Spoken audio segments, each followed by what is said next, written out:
Hello everyone, I am Tacet, and today I'm going to be going over the Gems of War event objectives for the Fire and Flames event week, in which the Pyrohydra is added to the game. So let's get into that. As far as the Arcane, it comes in with a bunch of green and red Arcanes. The cheapest they'll ever be available for, only 200 glory each, since each pack is 400.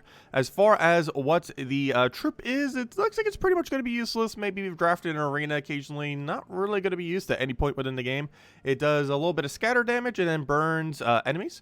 Ends up doing 1 to 3 random ones when it ends up doing it. And it gets boost ratio for its damage based on how many are burned. So the most you could ever get from it is 32 additional damage if the entire enemy team was burning. He does have an interesting mechanic where he does have the capability of kind of passively burning while also having the skull damage. This is actually a completely new trait that currently only he has. He inflicts burning when enemies deal skull damage to it. There's a few other instances of hit skull and have a stats effect get applied to the enemy. However, now we have it for burning as well, which is rather interesting because it does have Pyromania, which is 2 times skull damage to the enemy. However, of course, this isn't going to be too good in the sense that obviously Hero can do triple damage, and there's plenty of other ways to burn within the game that are better than this. They are pretty much never going to be touching it, and also some 30% reduction. So overall, kind of an okay first slot. I don't really feel like it's good enough to justify using at any point within the game, as there are better boost ratios earlier in the game that you'd be able to utilize compared to this thing. Might be a little bit fun to mess with the fact that he can get burning so easily to do his double skull damage, but there's also other things like a Hunter's Mark on skulls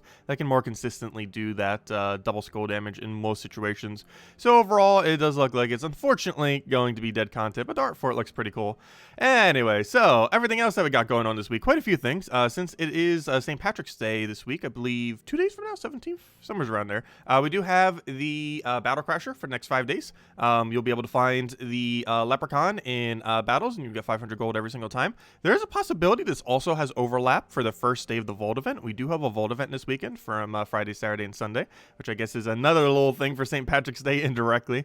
But the very first day of it on Friday, there should be an overlap of gnomes appearing, as well as the 500 leprechauns appearing, or the 500 gold leprechauns. And keep in mind, battle crashers do not override when you get a gnome. The gnome overrides when you get a battle crasher. So this 500 gold will not stop you from getting a battle crasher drop, since obviously it will not stop you from getting a gnome drop. I mean, the battle crasher will not stop you from getting a gnome drop. So the gnomes do have priority, so you won't end up losing out on loot. So you would actually be able to substantially farm quite a bit on Friday as far as the extra gold with all the additional gnomes. But that's the only day it seems to have overlap. But for the rest this week, up until that point, you will be able to get a little bit of gold and an Vault event for the weekends.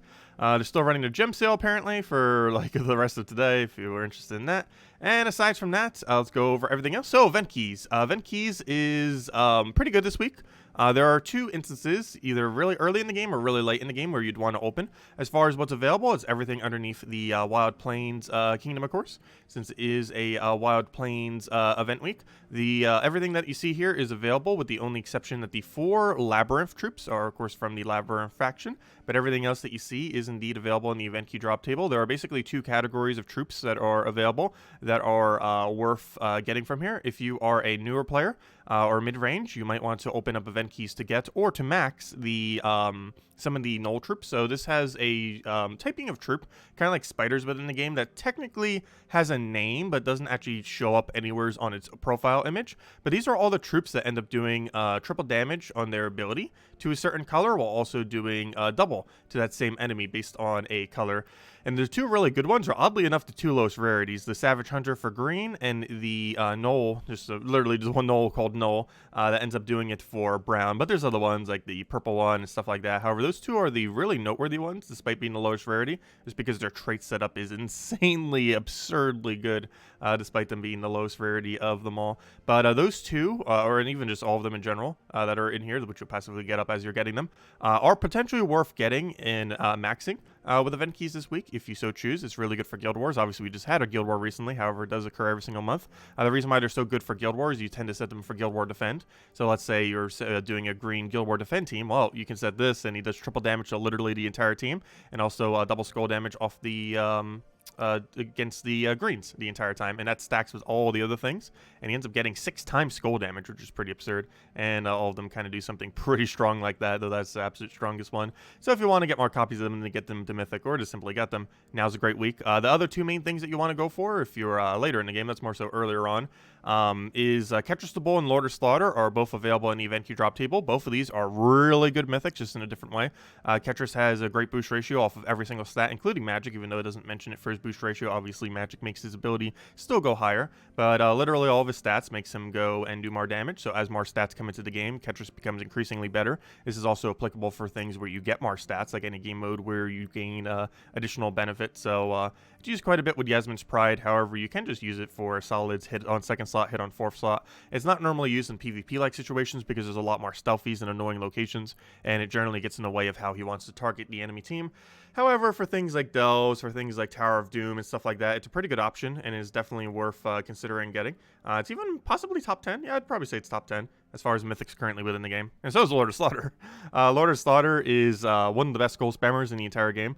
Even more so now that we got the Archdiva the other week, which synergizes really good with it. It's the only troop in the entire game that has a 100% chance to ignore our armor when he does his skulls. So he's really good with attack buffs that can also do skull damage, similar to like Archdiva or Wild Queen or stuff like that. Anything that can kind of get both skulls while also giving him attack is very beneficial, as you'll get skulls to go hit with while also being able to one-shot them, essentially, or at least be able to get easier into a one-shot range. And he just gets to basically convert all the browns like Shagra does to reds, but he also gets to create even more of them, and he does them as Doom Skulls, and on top of all that, he gets some extra bleeds and some death marks. Insanely good troop, and yeah, highly advise getting this thing, and will end up helping you out quite a bit if you're looking for a good skull spammer. So great week to use event keys is the bottom line on that.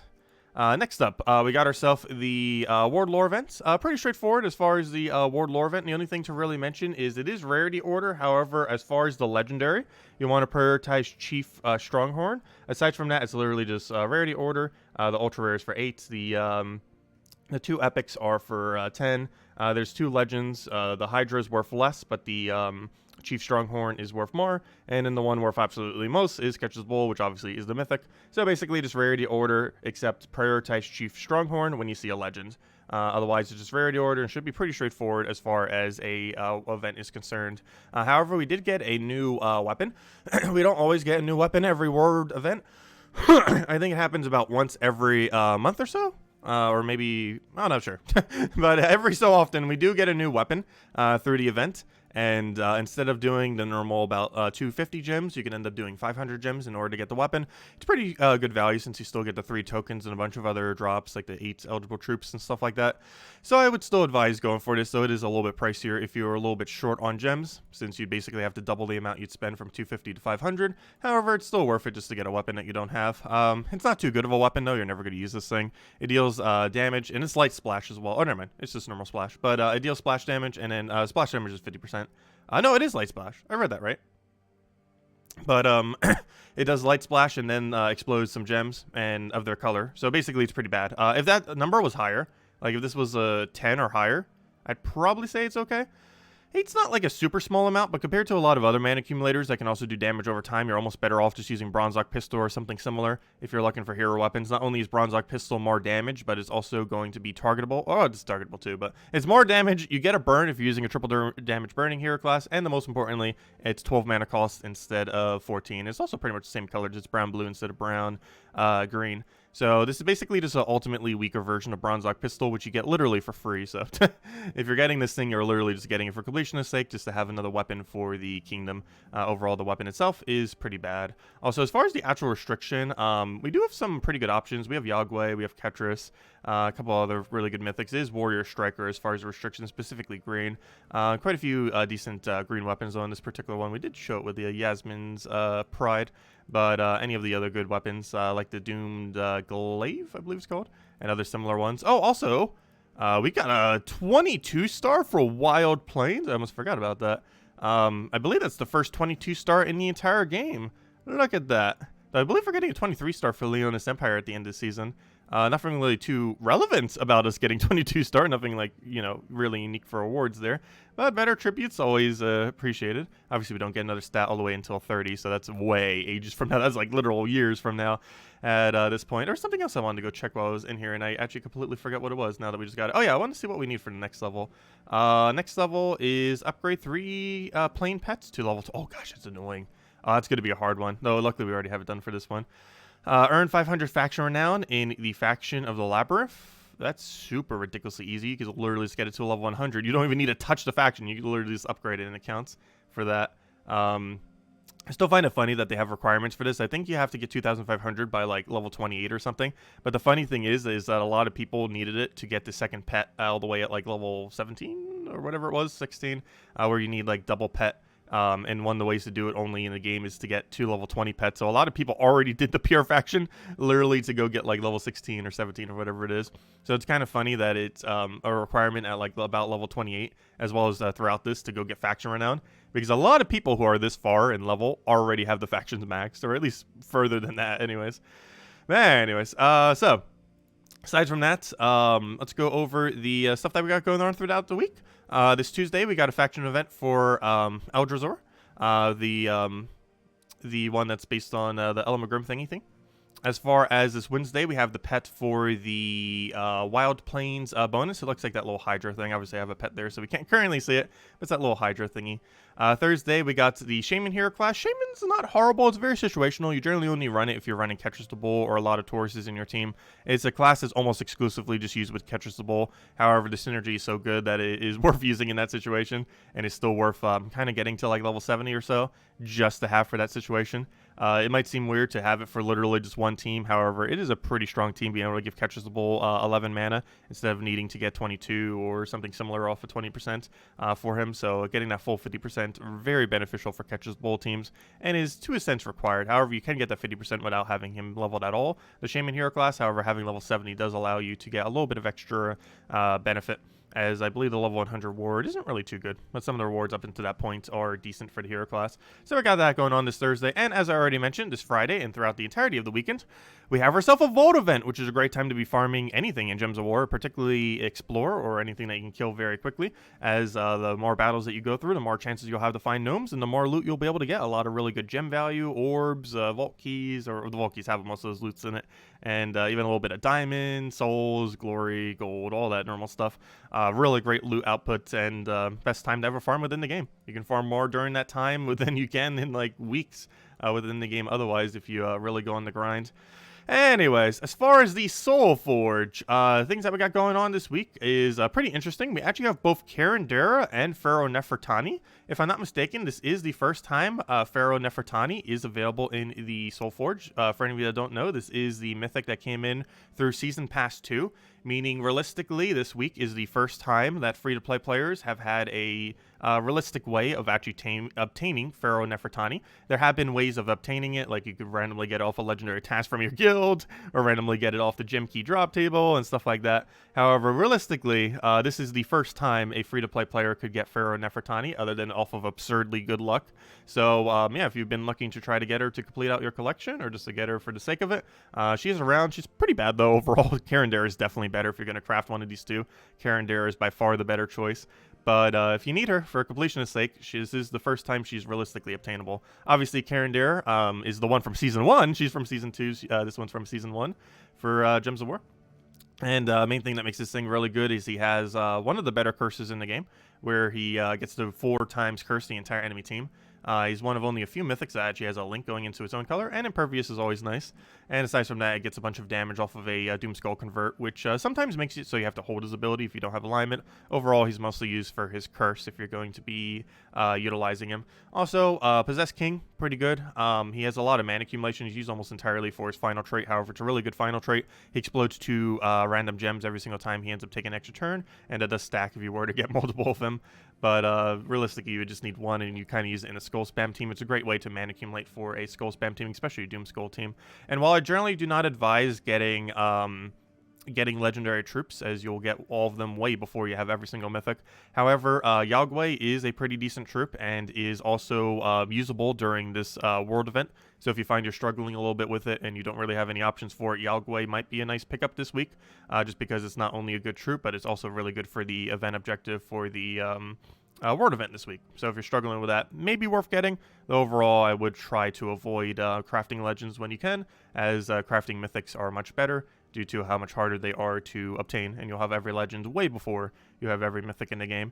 Anyways, next up we have finally the Staff of Wild. I believe we're only missing 2 now, and we're getting both of them at the end of the season. We're going to get the Pride Lands on the 9th week of on Chapter 9 of the season, and then on Chapter 4, and then on Chapter 10, the very last week of the season, we're going to be getting the one for Leonis Empire, which means at this point, the patch from like a year and a half ago will finally have cycled through every single weapon. Actually, I think it was about a year ago. I forget exactly when, but it will finally have cycled through every single one of these new weapons that they end up adding, and yeah, we'll be there soon, all the way at the end of the season. So if you've been around this entire time and been getting them, we have slowly gotten all of them. They ended up getting added in a patch, so there wasn't really any realistic way to obtain them until they showed up in Soulforge, but only 2 left. We're so close. But anyways, as far as other things that's in the Soulforge, if you're going to be getting something based on its overall value, I personally don't build around this. However, I have heard it is pretty decent, and have messed with it a little bit with Ketris builds and stuff. But this weapon right here, Rage Weaver, it deals damage to an enemy, but the most interesting thing is how much red it can accumulate. So it creates 4 red gems, and it's boosted by Taurus allies, which means if you have a full team of Tauruses, you will get a full boost ratio of 12. 12 plus 4 is 16. That is 16 reds for, how much mana cost was it again? 15. So that's not horrible. It's very situational when you would use it, and obviously you have to use a pure Taurus team, which means you're mostly using a Ketris the Bull team with maybe like one other stuff. But as more Tauruses come into the game, it could potentially have some other pretty broken situations. But overall, if you're going to craft something, this is probably the most interesting one to get, especially if you own Ketris the Bull. If you don't have Ketris the Bull, you might just want to avoid it, or even all the weapons. And aside from that, getting either of the double 2 converty weapons, the Primal Axe or the Horned Cleaver, would probably be your next best bet. Otherwise, I'm pretty sure it's pretty good just to skip this week. Especially if you don't own Ketris the Bull yet, I'm pretty sure just fully skipping, because Rage Weaver does require at least 1 Ketris the Bull to even be applicable. Otherwise, there's not really anything too good to feed the mana into, as generally Ketris the Bull is the main recipient of such. So there are a few others, but obviously mostly Ketris the Bull. Anyways, let's go and go over all the teams throughout the week. So first off, we got the Ward event. We kind of already showed this a little bit earlier. We can end up going with a different weapon too, especially for the earlier battles. Obviously, we can even just go like, I think, War and Peace or something for the super early battles. But basically, it's Yasmin's Pride, a Shaman hero class, Yagway, Ketris the Bull, and Aquaticus. One interesting thing about doing this with Yasmin's Pride, once we get to the really high levels though, is that both Yagway has a boost ratio off of HP at a 3-to-1, and Ketris the Bull has a boost ratio on HP based on 2-to-1. So both of these 2 troops will be gaining a HP boost ratio from having Yasmin's Pride on the team. So this could be pretty interesting. Aquaticus is kind of there to cover a bunch more colors, and we're not using purple in order to get a +2/+2 because that banner is very broken. Anyways, as far as a cheaper team, you can literally just spam Leshy. Leshy feeds into himself with the brown, and you can kind of just keep spamming him. He has score reduction. You just take a bunch of brown, green for your front weapon. You do have to use a green weapon. You are restricted to a green weapon. Essence of Evil you get for free just from doing 250 wins off the Plague Lord hero class though, so pretty easy weapon to obtain. Plague Lord is from Darkstone Kingdom. But basically, you just spam a bunch of the Lashers, or Lashers. He ends up doing a bunch of damage. It's a bit inconsistent what he hits. However, with the extra spell damage that you're going to be having, he will be hitting pretty substantially. And this will also work probably a little bit better for the lower levels, oddly enough. You can also use a Siren if you want to try to mana accumulate for it. It will help cover purple as well. However, the consistency of it based on the battles will vary quite heavily. So you could just go spam Leshers for the extra link, so you can go for single brown and pretty much almost get full mana.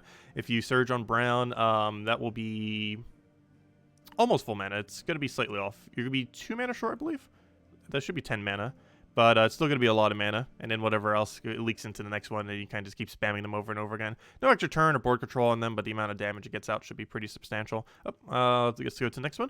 So for the faction, there's quite a bit of yellow in it, so you can literally just run Finesse into Nimbus Bow, or Finesses into whatever other weapon you want. It really doesn't matter what your weapon is, as long as you set to Stormcrawler hero class and you put triple Finesse down, you're pretty much going to be good to go. Ideally a fully traded Finesse, and ideally fully traded hero class too, because you need to, actually it has to be fully traded hero class, because you need to have Yellow Storm for this team to work. But yeah, you just go with Stormcaller, go with that. You need to kind of just snowball like crazy. by going and just getting finesse over and over and over again, since he feeds 6 mana to all allies once there's a storm, and he gets to basically just keep casting perpetually, since 2 casts will be 12 and there's 3 of them, so you get to just keep casting assuming they don't get a mana drain on you, which is very rare within factions. Anyways, as far as pure faction, this is a little bit of a clunkier one. However, the main way that I ended up winning it when I ended up doing it was using Emperinazor's extra magic gain in order to feed Kobold Knight to have higher damage output. The exact way that you go about doing this for your team is however you kind of want to do it. You can even double up on her if you really wanted to. But basically, the main premise is you're going to be using Kobold Knight to kill out the enemy team by using Emperinazor to end up feeding it additional magic and HP. That is basically the whole premise. So the enemy is going to keep getting those weak summons, because summons overall is better for you than it is for the enemy. So you're basically going to be going and buffing your Kobold Knight over and over and over again, very slowly using the Emperinazor, and then kind of just keep chipping it down over time. So you can end up going double Emperinazor, you can end up going double Kobold with it, or sorry, Kobold Knight, I mean. You could use the Kobold as a tank, as we're doing here, though might not necessarily matter as much, since you can kind of use the thing for it, but still good to give it the extra magic if nothing else. But there's quite a few different ways you can go about it. But this is one of the ways. But the main premise is you're going to be buffing up your HP and magic, and ultimately killing it by spamming Kobold Knight. That is essentially the premise that you're going to be doing for this faction. And how you want to tackle doing that is pretty flexible, since she does have resummon, and your team probably will be slightly different by the final battle anyways, due to how factions generally go. So you can just kind of set it up how you want, and if you just resummon how you want if you end up getting deaths on the way. And anyways, as far as Shaman Hero class events, it's restricted to Tauruses, specifically from Wild Plains. So the easiest way to end up doing this is literally just spam Soothsayer into a War and Peace. You just give it a bunch of brown. It also has Empower, so you can even feed it mana if you have literally no way to really get mana on the board, and you kind of just snowball from there and just keep getting War and Peace over and over again. And obviously for those really low stat battles, ends up clearing it out pretty quickly. Anyways, guys, I'll wrap it up for this video. If you still have any other questions, feel free to leave it in the comment section below. Thank you all so much for watching. Of course, we'll be going over the Chapter 2 task tonight at 8 p.m. Eastern Standard Time on this channel, as we do every single night. And we'll be streaming every single night as well, and farming that Vault event this weekend. Gonna be a lot of fun. Always a great time to see what kind of loot we can end up getting. And we will be opening all the Vault keys at the end, as we have been recently, since we kind of have a nice surplus of them. So we'll see what kind of shiny loot we end up getting. But anyways, guys, thanks for watching. Catch you later. Have a wonderful week, and best of luck with everything, and happy St. Patrick's Day coming up soon. Goodbye, everyone.